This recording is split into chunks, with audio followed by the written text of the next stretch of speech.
Now available in paperback and Kindle Unlimited. John Haynes, the man with nothing to lose. The man who rules the world runs into the irresistible force of a man with nothing to lose in this action-packed, all-new John Haynes series adventure. Get the regular and variant editions of John Haynes, the man with nothing to lose on Amazon.com today. Yesterday, 17-year-old Kyle Rittenhouse was arrested for murdering two protesters and wounding another during the riots and protests that have been going on in Kenosha, Wisconsin. Now, it is alleged that your Kyle Rittenhouse traveled all the way from Antioch, Illinois to Kenosha, Wisconsin to allegedly stand guard outside of businesses during the unrest stemming from the police shooting of Jacob Blake. Now, when I take a critical examination of the behaviors of your 17-year-old Kyle Rittenhouse, they fit right in line for the pattern and profile I talk about regarding beta males in my book, The Man Crisis. And it's clear to me that your Kyle Rittenhouse was one of these beta males who had a rose-colored view of the world that I talk about in the chapter, Rose-Colored Glasses. And your Kyle Rittenhouse had a very rose-colored view of the police, and that rose-colored view of the police was clearly shown in pictures of him on Facebook and social media, and that perception had him seeing a distorted picture regarding the police, and that picture was so distorted that he thought that the police could do absolutely no wrong. Now, in the eyes of Kyle Rittenhouse, from that distorted view of the world, the police were clearly infallible and practically incapable of doing anything wrong. So, what your Kyle Rittenhouse was doing, he was not going down there to stand guard outside of the businesses to support the police. What he was doing was trying to shore up the shattered reality that he was seeing in the real world. Because what was happening with Kyle Rittenhouse was this 17-year-old boy was getting a real picture of the real world, and he did not like that picture of the real world.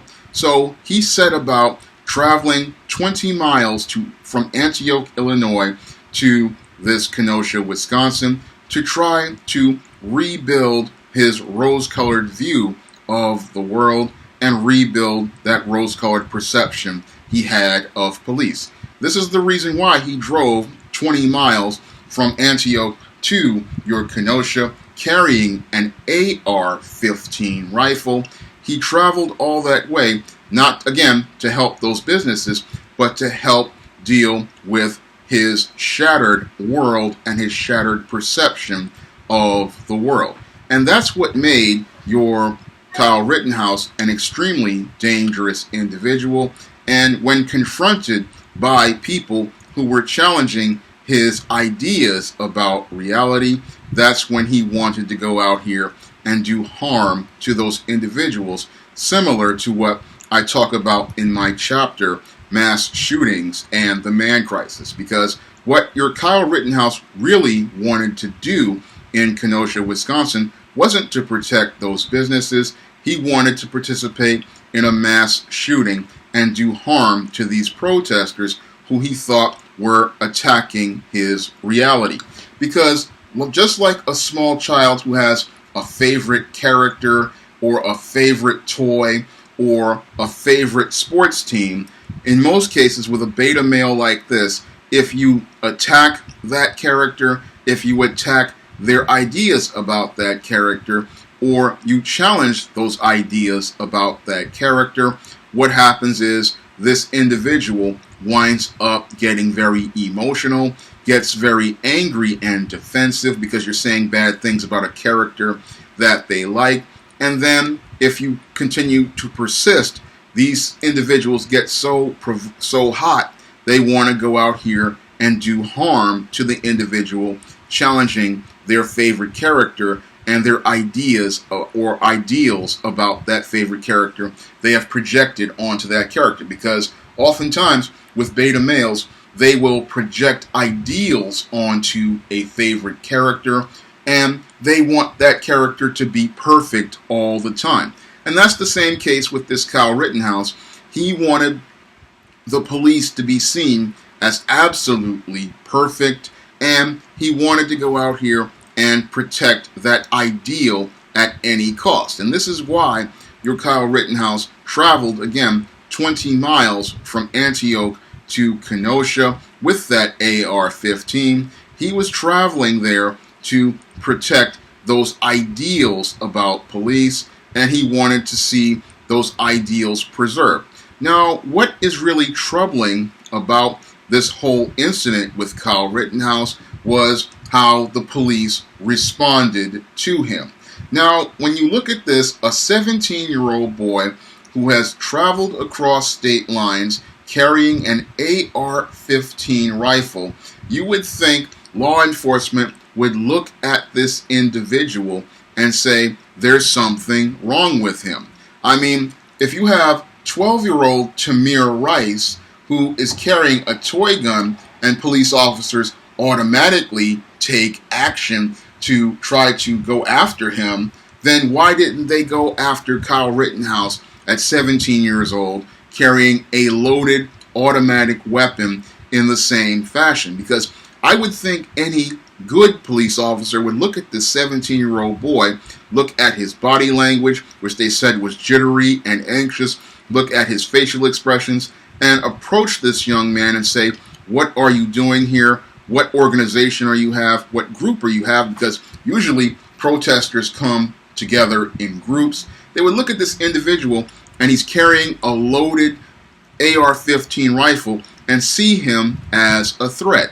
Sadly, that didn't happen because it seems like many of the police officers there have the same rose-colored view, and instead of them seeing this 17-year-old as a danger not only to these law enforcement officers and himself, they saw him as somebody they wanted to support and gave him water and looked the other way. And that's really a dangerous thing when you think about it, because what if this 17-year-old who didn't know anything about law enforcement procedures, law enforcement policies, had gotten out here and just started shooting even further into the crowds and stuff, and actually participated in the mass shooting I believe he wanted to participate in.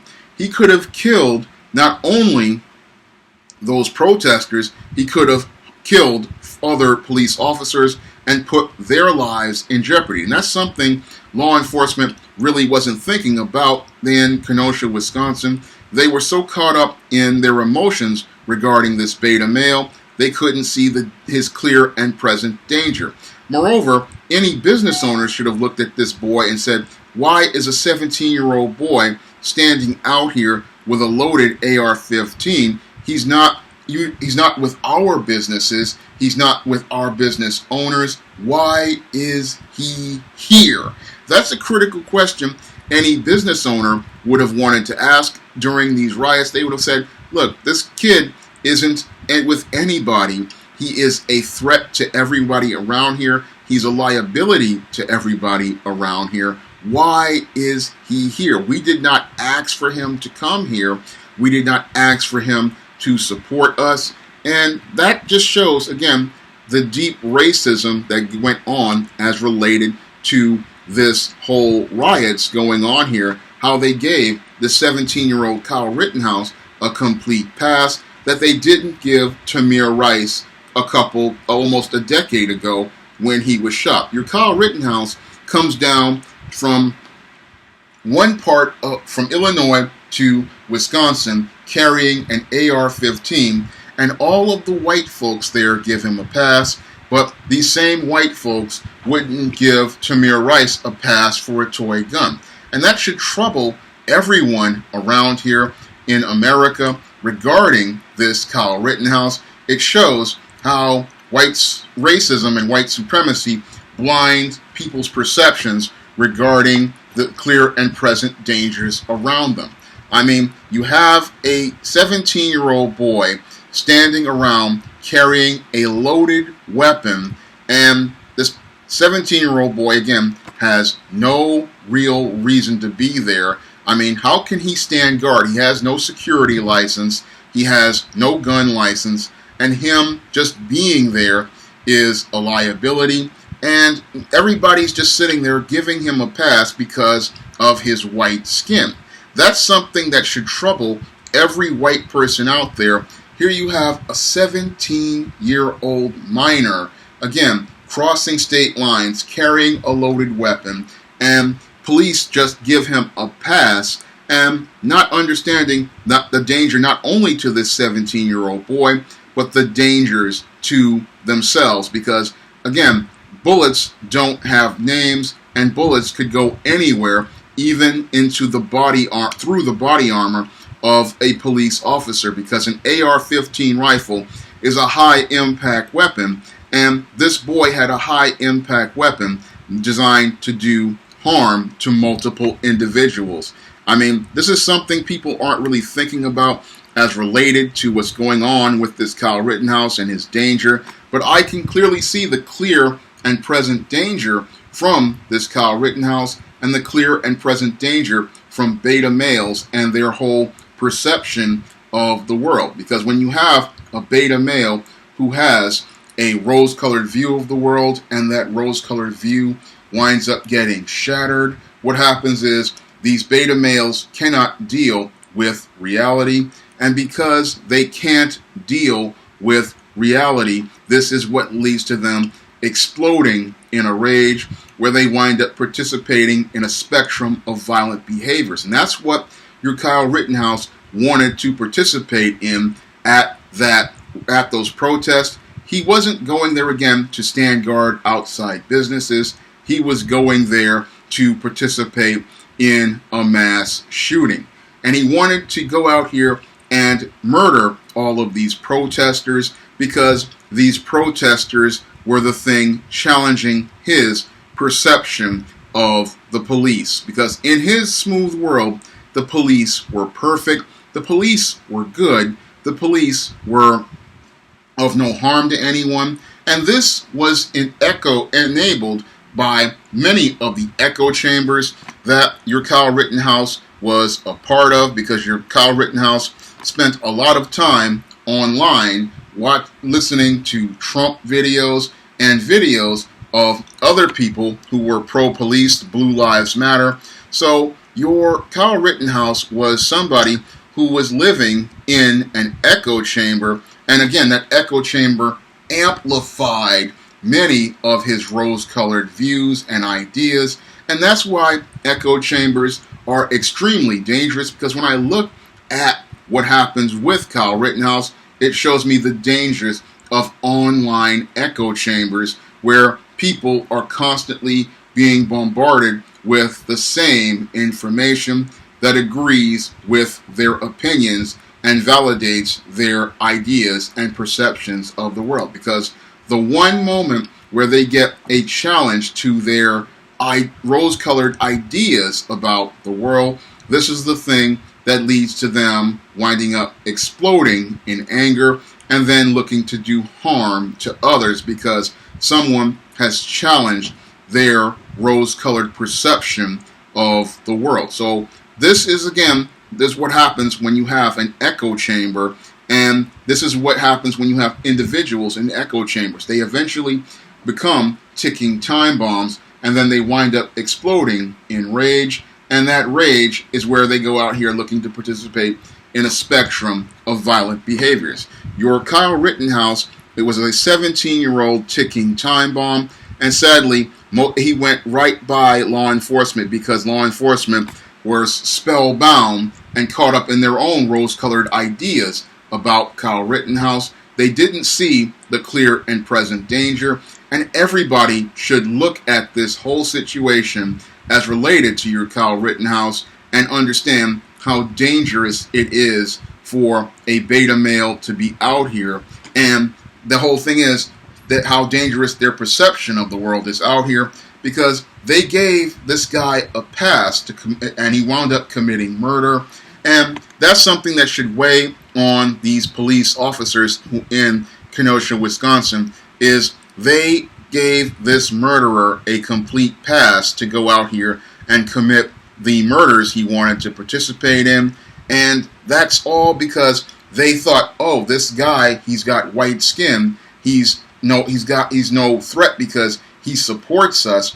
But this guy was a 17-year-old boy who had no business on those streets in Kenosha, Wisconsin. And any good police officer would have observed his behavior, started asking some tough questions, and would have taken this boy into custody before he could have done any harm to anyone else. Because any smart police officer is going to look at a 17-year-old boy carrying an AR-15 rifle, and he's going to ask tough questions. He's going to be like, look, why is the 17-year-old out here? I mean, he's not with anyone. He's got a loaded semi-automatic or automatic weapon, and he's not a member of our patrol. This guy is a danger, and we need to get him off the streets before he winds up doing harm to others, or he does other harm to other officers who are on patrol. It doesn't matter whether he supports us. He is a minor, and as a minor, he is not legally allowed to be here, and he's not legally allowed to be in this situation, because if he does harm to someone here, we are going to be held liable if he does harm to someone around here. That's what a good police officer is going to say when they see a 17-year-old boy like this. They're not going to give him water. No, they're going to get him into a precinct and then call his parents to get him out of here before he winds up doing, again, harm to others or doing harm to officers and escalating a situation.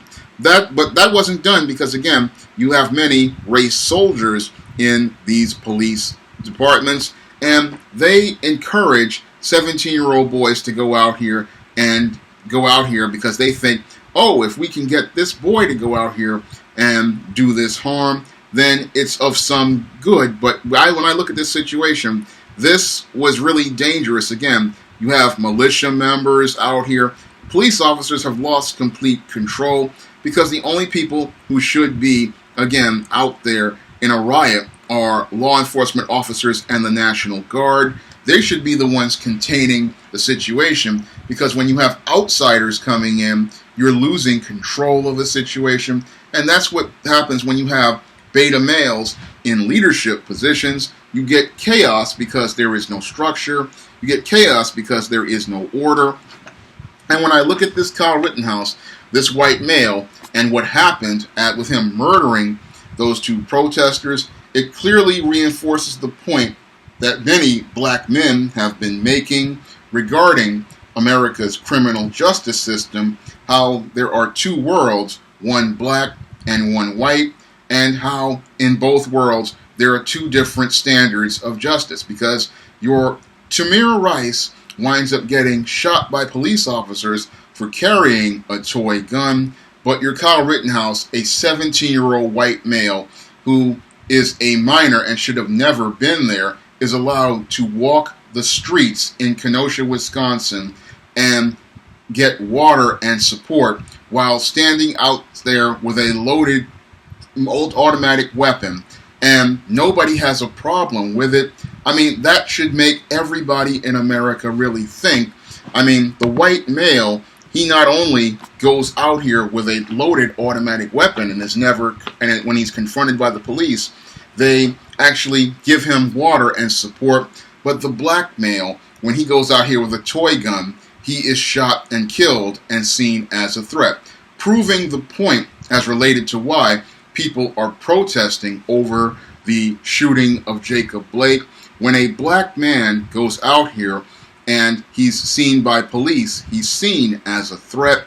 Meanwhile, the white male carrying a loaded automatic weapon is seen as a friend and somebody they should support, even though this teenager isn't even old enough to go out here and vote or even go out here and join the military. So we have a minor who nobody sees as a threat carrying a loaded firearm, and everybody in law enforcement just gives that a pass, but they don't see the clear and present danger of that 17-year-old until it's too late. And again, where was that type of perception on things with Tamir Rice. I mean, here's a teenager carrying a toy gun, and the officer automatically goes for his weapon. But when the 17-year-old carrying the loaded AR-15 comes 20 miles to another town, nobody gives him anything but a bottle of water. If that does not show you the racism that goes on as related to how police perceive black men, I don't know what will, because this is a clear case of how the police see the world differently in black and white, and how their rose-colored view of black and white leads to black men losing their lives in almost many encounters out here.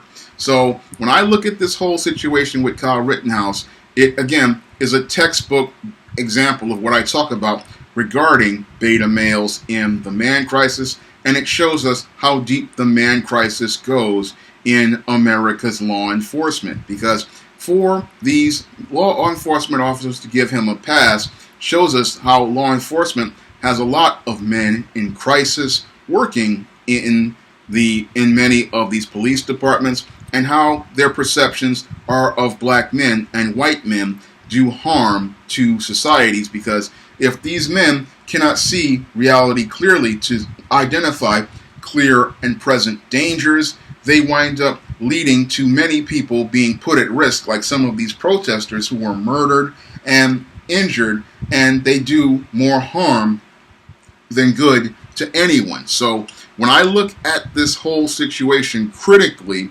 again, it shows me how deep the man crisis goes and why we really need to address this man crisis, because if we do not address this man crisis, we're going to see the civil war that I talked about in the later chapters at the end of the man crisis come sooner rather than later. If you want to learn more about the dysfunctional and dangerous behaviors that beta males participate in, you can pick up my book, The Man Crisis, on Amazon.com in paperback and Kindle format. And you can also find The Man Crisis on Smashwords, the iBookstore, and Google Play. And if you want to see me do more videos like this talking about men's issues and the man crisis, you can donate to my Patreon, my PayPal, and my Cash App by clicking the links in the description box. That's all I have to say for this video. You can comment, rate, and subscribe. Now available in paperback and Kindle Unlimited, The Man Crisis. Learn why so many men are struggling to find their way in an increasingly gynocentric world in The Man Crisis. Get your copy of The Man Crisis in paperback and Kindle Unlimited today.